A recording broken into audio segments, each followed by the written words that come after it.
नमस्कार, मैं पेन बाजपेयी अपने यूट्यूब चैनल मिथुन बाजपेयी पे आपका बहुत बहुत स्वागत करता हूं। एसएससी एमटीएस 2022-23 वाले जो एस्पिरेंट हैं उनके लिए गुड न्यूज़ है। गुड न्यूज़ आपके लिए ये है कि डीवी का जो प्रोसेस है वो आपका स्टार्ट हो चुका है। डीवी के रिगार्डिंग ऑफिशियल जो लेटर आपका इशू हुआ है वो मैं आपको दिखाने वाला हूं। वहां से आपके सारे डाउट क्लियर हो जाएंगे कि आपको जो करेक्टर सर्टिफिकेट है वो कहां से बनवाना है। उसके अलावा मतलब किसके सिग्नेचर होंगे, किस ऑफिसर्स के आप सिग्नेचर करा सकते हो। उसके अलावा आपका जो मेडिकल सर्टिफिकेट है वो आपको कहाँ से साइन करवाना है, ठीक है, और कौन कौन से डॉक्यूमेंट आपको लेके जाने हैं, ठीक है, कितनी कॉपी बनानी है, ठीक है, वो सारे जितने भी डाउट हैं आपके वो यहाँ पे क्लियर होने वाले हैं। उसके अलावा आपके लिए गुड न्यूज़ ये भी है कि 2 और रीजन जो हैं उनका डिपार्टमेंट जो एलोकेशन है वो आपका आ चुका है, ठीक है।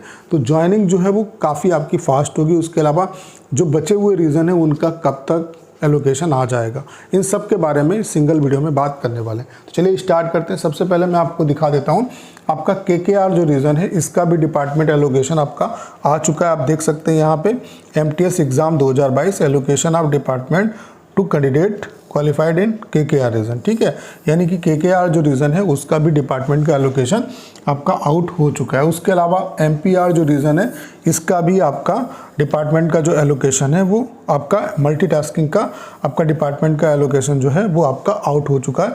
ये 30 अक्टूबर को आपका रिलीज़ हुआ है, ठीक है। उससे पहले आपका जो है वो जो WR रीजन है उसका स्टेटस आपका आउट हो चुका था, ठीक है। आप देख सकते हैं सबसे पहले इसी का हुआ था 21 अक्टूबर को, ठीक है। उसके अलावा इसका भी आपका आउट हो चुका है। NER जो रीज़न है इसका भी डिपार्टमेंट जो एलोकेशन है वो आपका आउट हो चुका है। तो टोटल जो है वो 4 रीज़न ऐसे हैं जिनका डिपार्टमेंट एलोकेशन आउट हो चुका है। जो बचे हुए रीज़न है उनका भी बहुत जल्द आपका आउट हो जाएगा। आप ये मान के चल सकते हो कि 15 दिन के अंदर लगभग सभी रीज़न का जो डिपार्टमेंट एलोकेशन है वो आपका आउट हो जाएगा। और डिपार्टमेंट एलोकेशन आउट होने के बाद फिर एसएससी का काम खत्म हो जाएगा। फिर जो ज्वाइनिंग का प्रोसेस है वो आपके डिपार्टमेंट पे डिपेंड करेगा। अब डिपार्टमेंट कौन सा है इस बात पे भी ज्वाइनिंग आपकी डिपेंड करेगी। उसके अलावा वहाँ पे पुलिस वेरिफिकेशन ज्वाइनिंग से पहले कराएंगे या बाद में कराएंगे, इस पर भी आपकी जो ज्वाइनिंग है वो डिपेंड करेगी कितनी फास्ट होती है कितनी स्लो होती है, ठीक है। तो ज्वाइनिंग का जो प्रोसेस है वो काफ़ी फास्ट तरीके से काम करने वाला है। अब मैं इसका आपको एग्जाम्पल भी दिखा देता हूँ। केकेआर जो रीज़न है उसमें जो बच्चे इनकम टैक्स डिपार्टमेंट में सेलेक्ट हुए हैं, इनकम टैक्स डिपार्टमेंट में जो सेलेक्ट हुए हैं उनको लेटर आ चुका है डीवी के रिगार्डिंग कि डीवी जो है वो किस डेट से किस डेट में उनको कराना है, ठीक है। तो यहाँ से आपके जितने भी डाउट हैं वो सारे क्लियर हो जाएंगे कि आपको अटेस्टेशन फॉर्म की कितनी कॉपी लेके जानी है, ठीक है। उसके अलावा आपको सर्टिफिकेट कहाँ से बनवाना है और डीवी का जो प्रोसेस है वो भी आपका, ये आप मान के चलो कि एलोकेशन होने के बाद बहुत जल्द ये स्टार्ट आपका हो जाएगा। तो आप देख सकते हैं यहाँ पे to candidate as per list attached, ठीक है। यहाँ पे ये केकेआर रीजन का है। With reference to the above it is inform that you have been selected by the Staff Selection Commission for appointment as multitasking and allotted Kerala region, ठीक है। उसके अलावा यहाँ पे पॉइंट नंबर 2 में मेंशन किया है you are accordingly requested to submit the enclosed attestation form duly filled up in duplicate to the undersigned between, ये देखो डेट भी दी हुई है कि 30/10/2023 से लेकर के 10/11/2023 तक आपको ऑफिस जो आवर्स हैं मतलब जो ऑफिस का टाइम है उसमें आपको फिजिकली जाके अपना डीवी कराना है, ठीक है। उसके अलावा यहाँ पे ये भी इन्होंने मेंशन किया है कि डेट ये एक्सटेंड नहीं करेंगे। मैं आपको डेट के बारे में दिखा देता हूँ। देखो साफ साफ यहाँ पे इन्होंने लिखा है कि यहाँ पे in this connection you are inform that extension of time will not be granted for submitting the attestation form. However if you are not interested in taking up the post the enclose attestation form may be return to this office में, यानी कि अगर आप attestation form अपना receive नहीं करते हैं तो वो सेम उसी डिपार्टमेंट को मतलब वापस चला जाएगा, ठीक है। यानी कि जो आपको डीवी की डेट दी गई है डिपार्टमेंट की उसी डेट में आपको डीवी कराना है। जब यहाँ पे आपका डीवी हो जाएगा उसके बाद आपका जस्ट ज्वाइनिंग जो लेटर है वो इशू होगा, ठीक है। तो यहाँ पे कौन कौन से पॉइंट इन्होंने मेंशन किए हैं वो आपके लिए बहुत ज़्यादा इंपॉर्टेंट है। यहाँ पे देखो दिया हुआ है you are requested to appear in person before the office of the undersigned at the address mentioned above for document verification on the aforementioned date and submit the following documents. कौन कौन से डॉक्यूमेंट आपको submit करने हैं उसके बारे में आपको यहाँ पे पता चल जाएगा। देखो यहाँ पे लिखा हुआ है 2 copies of attestation form filled in completely leaving no column blank, यानी कि आपको अटेस्टेशन फॉर्म में कोई भी कॉलम ब्लैंक नहीं रखना है। Including the annexed identity certificate duly signed by the gazetted officer and certificate of character duly attested bye a district magistrate.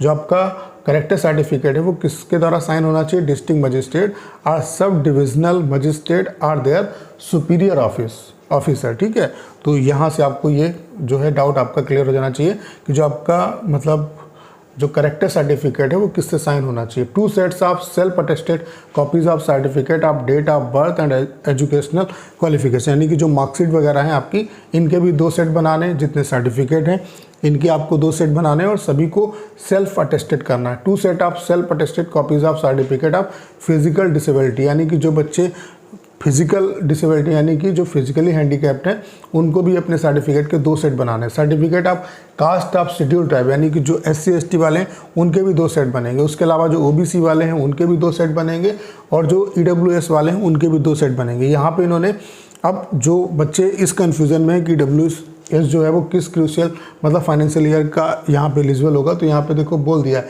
EWS for financial year 2022-23। ठीक है, लेकिन यहाँ पे इन्होंने डेट का मेंशन नहीं किया, यानी कि डेट कोई भी हो वो चल जाएगा और वहाँ पे रिजेक्ट भी नहीं होता। अभी मैं उसके बारे में एक वीडियो और भी बना दूंगा कि वहाँ पे क्या प्रोसेस होगा अगर आपका मतलब जो आपकी क्रूशियल डेट है उसके बाद का है तो कोई प्रॉब्लम तो आपको नहीं होगी। बाकी यहाँ पे देखो इन्होंने EWS के बारे में डेट का मेंशन नहीं किया। OBC जो सर्टिफिकेट है उसके बारे में इन्होंने डेट का मेंशन किया है कि ये 25/2/2022 से लेकर के 23/8/2023 में आप नॉन क्रिमिलियर होने चाहिए। Benefit of relaxation avail to ex serviceman, बाकी उसके बारे में दिया हुआ है। ठीक है, copy of Aadhaar card issued by the government of India, यानी कि आधार कार्ड की कॉपी, वो तो आपको पता है नॉर्मली जितने डॉक्यूमेंट होते हैं आपके फ़ोटो, आधार कार्ड, आपकी जो मार्कशीट है, ठीक है, उसके अलावा जितने भी सर्टिफिकेट हैं इन सब के आपको 2-2 सेट बनाने हैं। ठीक है, मेडिकल फिटनेस सर्टिफिकेट जो है वो उसको साइन कहाँ से करवाना आप देख सकते हैं।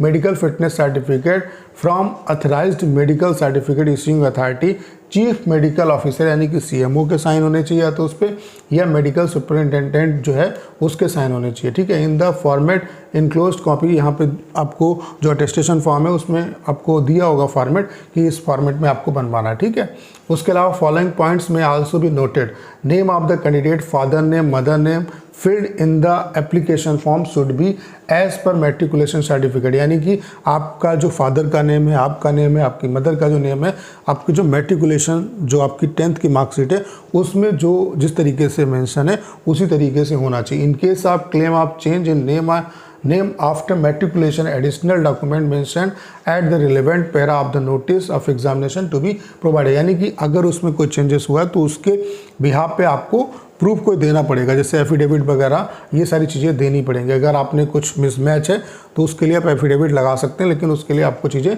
देनी पड़ेंगी। यहाँ पर date of birth field in the application form must be as per matriculation certificate, in case of any mismatch candidature will be rejected, यानी कि आपकी डेट ऑफ बर्थ में कोई मिसमैच नहीं होना चाहिए।